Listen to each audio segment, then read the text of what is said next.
Halo guys, selamat bertemu kembali di Akur Channel. Kali ini Mimin akan menceritakan kelanjutan Donghua Nine Sons Martial God bagian 38. Namun tak bosan-bosannya Mimin ingin mengucapkan maaf yang sebesar-besarnya dikarenakan untuk video dan alur cerita tidak sama.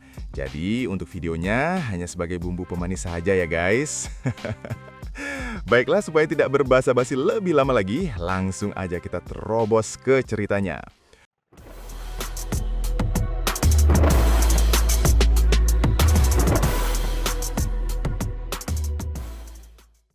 Pada episode sebelumnya, diceritakan 5 pil spiritual terbang keluar dari kuali dan melayang rapi di hadapan Ye Yunfei, memancarkan aroma obat yang menenangkan. Seluruh alun-alun membeku oleh keterkejutan. Kasim Oyang memastikan bahwa itu adalah 5 pil tingkat 4 berkualitas sempurna. Keheningan berubah menjadi kegemparan, pujian dan ketakutan bercampur jadi satu. Kaisar tertawa puas, pangeran-pangeran iri dan muram. Tantangan pun muncul, namun Ye Yunfei kembali membuktikan kemampuannya dengan memurnikan pil kayu hijau sempurna. Keraguan runtuh, nama Ye Yunfei menggema, dan hari itu ia diakui sebagai alkemis tingkat 4 sejati. Seseorang memanggil Ye Yunfei dari belakang agar berhenti, sementara di dalam hati Yang Yun bersumpah akan mengingat dendam ini selamanya. Yang Cheng menatap punggung Ye Yunfei dengan tatapan setajam pisau sebelum akhirnya menghilang ke tengah kerumunan. Seolah bayangannya pun menolak tertinggal. Pada saat yang sama, para pangeran lain terlihat muram dan lesu, terutama pangeran tertua yang tampak seperti ayam jantan kalah tarung. Bulunya masih berdiri namun nyawanya sudah runtuh. Selama bertahun-tahun, ia membangun aliansi, mengumpulkan kekuatan, dan merekrut petarung terbaik demi posisi putra mahkota. Namun satu kompetisi saja sudah cukup untuk membalikan segalanya, karena pangeran ketiga justru meraih keuntungan mutlak. Dari situasi yang terlihat, kursi putra mahkota hampir pasti akan jatuh ke tangan adiknya itu. Kenyataan ini benar-benar tak bisa diterima. Pangeran tertua berdiri terpaku, tatapannya kosong, pikirannya kacau, seolah akal sehatnya ikut runtuh. Ia terus bergumam dalam hati, mempertanyakan bagaimana semua ini bisa terjadi dan mengapa kemenangan itu bukan miliknya. Dalam benaknya, nama Ye Yunfei berulang kali muncul, berubah menjadi sumber kebencian yang membara. Tatapan penuh dendam pun mengikuti sosok Ye Yunfei yang semakin menjauh. Sementara itu, setelah kembali ke kediaman pangeran ketiga, Ye Yunfei langsung menerima anugerah berupa kristal spiritual dan berbagai barang berharga. Ia menerimanya tanpa sungkan, karena baginya berkultivasi adalah urusan mahal, dan perkembangan keluarga Ye di kota Bulan Sabit juga menuntut sumber daya besar. Semakin banyak yang ia miliki, semakin baik. Tak lama kemudian, Ye Yunfei menyerahkan sebuah cincin spasial berisi kristal spiritual serta daftar ramuan, meminta agar pangeran ketiga mengirim orang untuk membeli tanaman obat. Permintaan itu langsung dilaksanakan tanpa ragu. Malam itu, kediaman pangeran ketiga ramai seperti perayaan tahun baru. Jamuan besar digelar dan para tokoh bela diri yang direkrut pangeran ketiga menunjukkan antusiasme luar biasa terhadap Ye Yunfei, memanggilnya guru dengan wajah penuh hormat seolah sedikit lagi mereka akan berlutut. Mereka paham betul, menjalin hubungan dengan alkemis tingkat 4 sama berharganya dengan menemukan tambang emas. Di sisi lain, Guo Xijie dan Lin Ming memilih menghilang dengan wajah penuh malu. Mereka bahkan tak berani kembali ke kediaman pangeran ketiga, dan sang pangeran pun sudah tak lagi peduli pada keberadaan mereka. Usai jamuan, Ye Yunfei kembali ke rumah kecilnya untuk beristirahat. Tak lama berselang, tanaman obat yang dipesannya pun tiba. Ia segera meminta Huang Xiang membuat lebih banyak pil iblis surgawi dan pil penstabil jiwa, lalu melemparkan cincin berisi ramuan ke dalam kuali. Huang Xiang menyetujuinya tanpa banyak basa-basi, karena kedua pil itu memang sangat dibutuhkan dan semakin banyak jumlahnya, semakin baik. Pada hari yang sama, di kediaman pangeran pertama, sebuah laporan mengejutkan datang. Komandan Leng dilaporkan menghilang dan besar kemungkinan telah terbunuh. Pangeran tertua menolak mempercayainya, mengingat Komandan Leng adalah ahli alam Zuen dan salah satu kekuatan terkuat Kekaisaran Qin. Namun laporan rinci tentang bekas pertempuran, abu mayat, dan hilangnya Komandan Leng dari wilayah tugasnya membuat kesimpulan itu sulit disangkal. Ketegangan semakin meningkat ketika Butler Miao melaporkan bahwa Xiao Wuhen, putra ketiga Perdana Menteri Xiao, juga menghilang setelah mengejar Ye Yunfei. Dugaan bahwa ia pun telah terbunuh membuat pangeran tertua terkejut, namun kemudian justru tertawa dingin. Dalam benaknya, ini adalah peluang emas. Jika Komandan Leng dan Xiao Wuhen benar-benar mati di tangan Ye Yunfei, maka bukan hanya Ye Yunfei yang akan terseret, pangeran ketiga pun bisa ikut jatuh. Tanpa menunda, pangeran tertua segera menuju kediaman Perdana Menteri Xiao. Tak lama kemudian, raungan kemarahan mengguncang kediaman Xiao Cheng. Perdana Menteri Xiao dengan jubah bersulam matahari dan gunung menghancurkan meja hanya dengan satu telapak tangan, bersumpah tidak akan membiarkan Ye Yunfei lolos jika benar putranya terbunuh. Di tempat lain, keluarga Li juga dalam kekacauan. Semua anggota klan yang dikirim memburu Ye Yunfei tak pernah kembali. Amarah Li Jianjun memuncak, namun ia sadar bahwa membunuh alkemis tingkat 4 yang disukai kaisar bukan perkara mudah. Setelah berpikir, ia memutuskan menggunakan cara terselubung dengan menghubungi makam Tian Yu, memerintahkan pembunuhan apapun risikonya. Malam semakin larut di kediaman pangeran ketiga. Langit dipenuhi bintang, dan Ye Yunfei duduk bersila di dalam bangunan 3 lantai mengedarkan kitab 9 yang. Energi spiritual di sekitarnya tersedot deras, tubuhnya seperti corong raksasa, sementara meridiannya bergemuruh seperti sungai besar. Tanda-tanda terobosan muncul, namun ia dengan sengaja menekannya demi membangun fondasi yang sempurna. Di tengah ketenangan latihan itu, tiba-tiba seberkas cahaya pedang melesat membelah udara menuju tubuhnya. Ye Yunfei membuka mata seketika, sorotnya tajam dan dingin, menyadari bahwa seorang pembunuh telah muncul. Faktanya, sejak awal Ye Yunfei sudah mengetahui bahwa ada seseorang yang menyelinap masuk ke kamarnya secara diam-diam, bahkan jumlahnya lebih dari 1. Teknik penyelinapan para pembunuh itu sangat canggih, begitu halus hingga hampir mustahil dideteksi oleh orang biasa. Namun, kekuatan jiwa Ye Yunfei terlalu kuat. Keberadaan mereka terasa jelas, seperti noda tinta di atas kertas putih. Ye Yunfei sama sekali tidak berburu-buru mengambil langkah pertama. Ia memilih menunggu dengan tenang, seolah sedang bersantai, sampai akhirnya pihak lawanlah yang lebih dulu bergerak. Ledakan keras pun terjadi. Ye Yunfei tidak menghindar, justru langsung melayangkan pukulan ke arah serangan itu. Tinju dan cahaya pedang bertabrakan, menimbulkan bunyi logam nyaring. Cahaya pedang hancur berkeping-keping, dan pedang panjang yang menyerang bahkan meledak di tempat. Sesosok bayangan hitam misterius pun muncul, wajahnya dipenuhi keterjukutan yang tak bisa disembunyikan. Dengan kekuatannya, ia seharusnya mampu membunuh seorang ahli alam surgawi dengan satu tebasan, namun kini pedangnya dihancurkan oleh daging dan darah lawan. Mustahil rasanya tidak merasa gentar. Sebagai pembunuh bayaran berpengalaman, ia masih menyimpan beberapa pedang panjang. Dengan satu jentikan pergelangan tangan, senjata lain yang berkilauan langsung muncul di genggamannya. Ye Yunfei lalu menyimpulkan dengan dingin bahwa mereka pasti pembunuh bayaran dari makam neter surgawi, sekaligus mempertanyakan apakah mereka datang karena bayaran seseorang atau karena konflik langsung dengannya. Tawa samar terdengar, dan hampir bersamaan, cahaya pedang lain muncul di belakang Ye Yunfei, menusuk ke arah punggungnya. Wajah Ye Yunfei langsung mendingin, sebuah belati hitam pekat muncul dan menahan ujung pedang itu tepat waktu. Tak lama kemudian, bayangan hitam ilusi lain pun menampakkan diri di ruangan. Salah satu sosok gelap menilai bahwa anak ini memang aneh, lalu memberi isyarat untuk mulai menyerang. Dua sosok gelap segera mengangkat pedang panjang mereka dan menyerang dari depan dan belakang, bergerak seperti hantu. Pada saat yang sama, beberapa pedang panjang lain tiba-tiba muncul, menusuk ke arah titik-titik vital Ye Yunfei. Dalam sekejap, setidaknya 5 pedang panjang menyerang secara bersamaan dengan sudut rumit dan niat membunuh yang mencekam. Total ada 5 pembunuh bayaran, masing-masing menggunakan teknik penyamaran tingkat tinggi hingga wujud mereka tampak seperti ilusi. Ye Yunfei kini menggenggam pedang panjang berwarna merah menyala. Api merah menyembur dari bilahnya, membuat suhu ruangan melonjak drastis.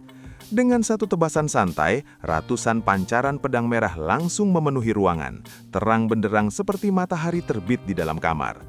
Itulah segudang pedang ajaib yang bisa berubah dalam berbagai bentuk, masing-masing dipenuhi niat pedang murni. Niat pedang itu berkelana di udara, seperti ikan berenang, tajam dan mendesis, seakan mampu merobek ruang itu sendiri. 5 dentingan logam tajam terdengar berturut-turut.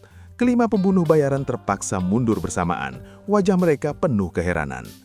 Setelah serangan pertama gagal, mereka menghilang kembali, sepenuhnya tak terlihat oleh mata biasa. Namun bagi Ye Yunfei, keberadaan mereka tetap jelas berkat persepsi jiwa yang luar biasa. Salah satu pembunuh bahkan terkejut menyadari bahwa niat pedang Ye Yunfei telah mencapai setidaknya 5/10 dari niat pedang sejati. Belum sempat keterkejutan itu reda, sebuah belati hitam pekat tiba-tiba muncul di hadapan sang pembunuh, menusuk ke arah tenggorokannya dengan kecepatan mencengangkan. Saat Ye Yunfei melepaskan Void Blade, ia juga mengayunkan pedangnya. Cahaya pedang berhamburan seperti ekor merak yang mekar, masing-masing tepat mengarah ke satu pembunuh. Kebingungan melanda kelima pembunuh. Mereka sama sekali tidak memahami bagaimana Ye Yunfei bisa menemukan posisi mereka. Apakah ini hanya kebetulan? Namun dentingan logam kembali terdengar 5 kali dan mereka terpaksa mundur lagi. Ye Yunfei melangkah maju, kecepatannya dikerahkan sepenuhnya. Dalam sekejap, ia sudah berada di depan salah satu pembunuh. Pedang di tangan kanan, tinju kiri melesat membawa hampir 200.000 jin kekuatan fisik.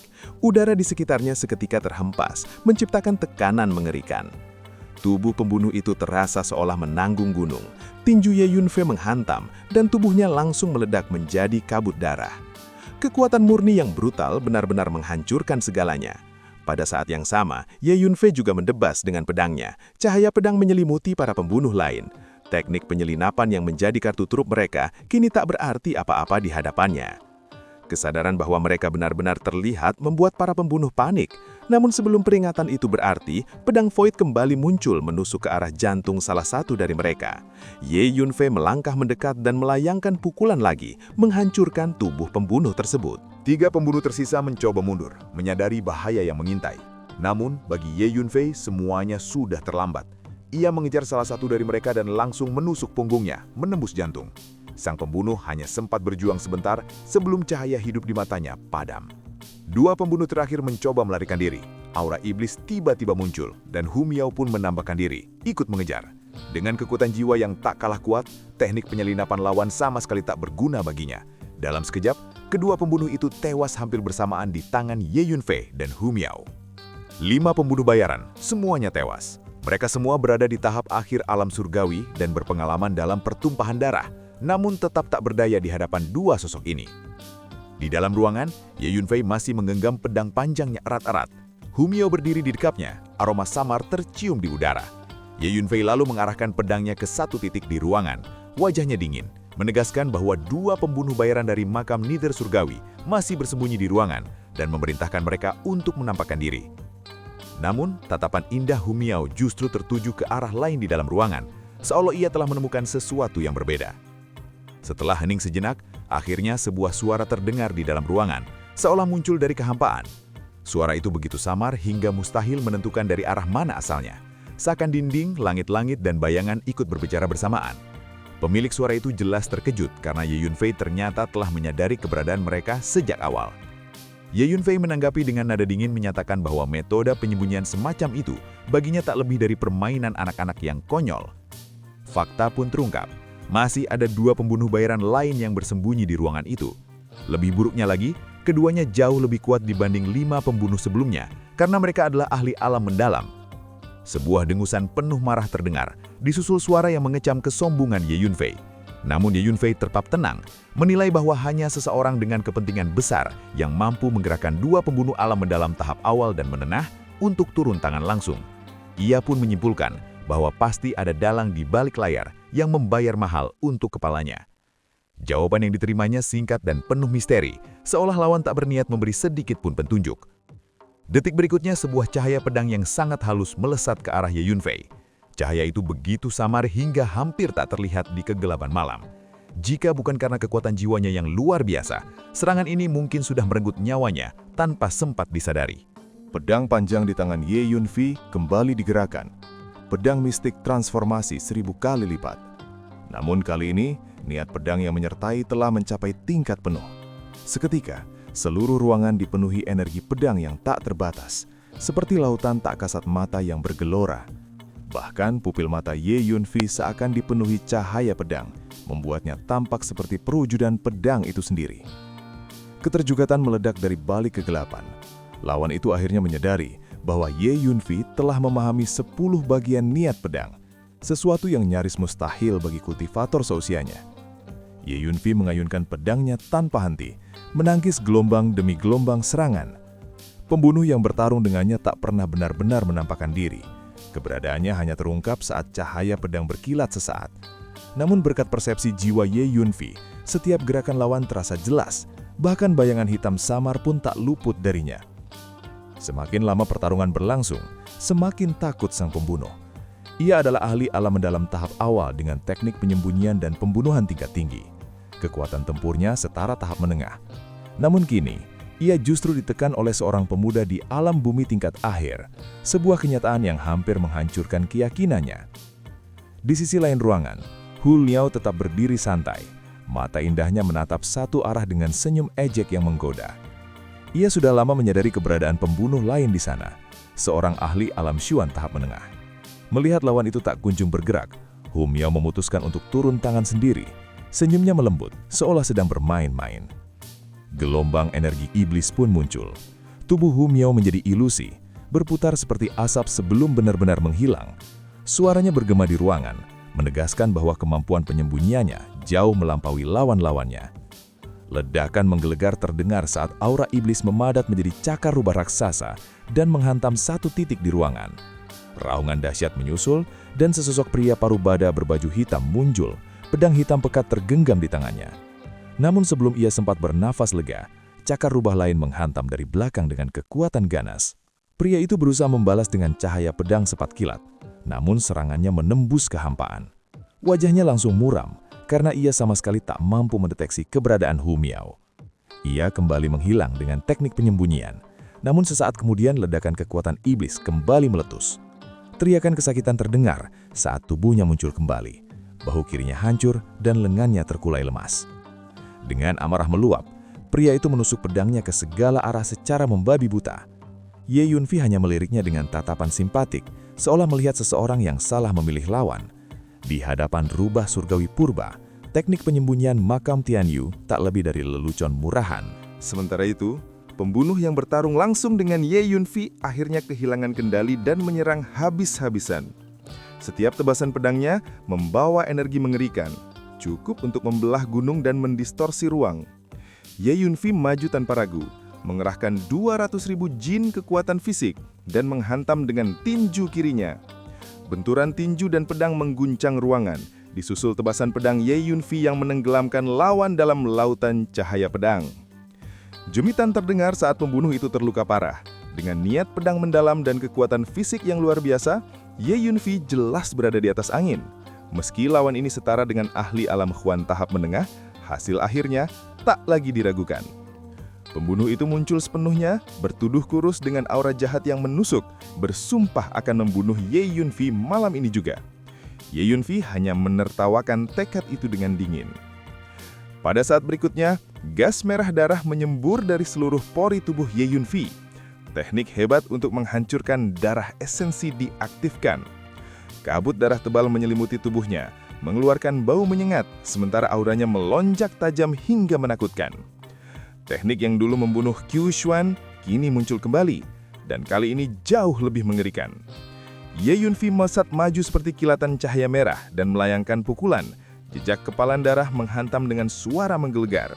Pedang lawan hancur seketika, dan tubuh sang pembunuh tercabik hingga tak bersisa. Hampir bersamaan, teriakan terakhir terdengar dari pembunuh lain yang tewas di tangan Hua Miao.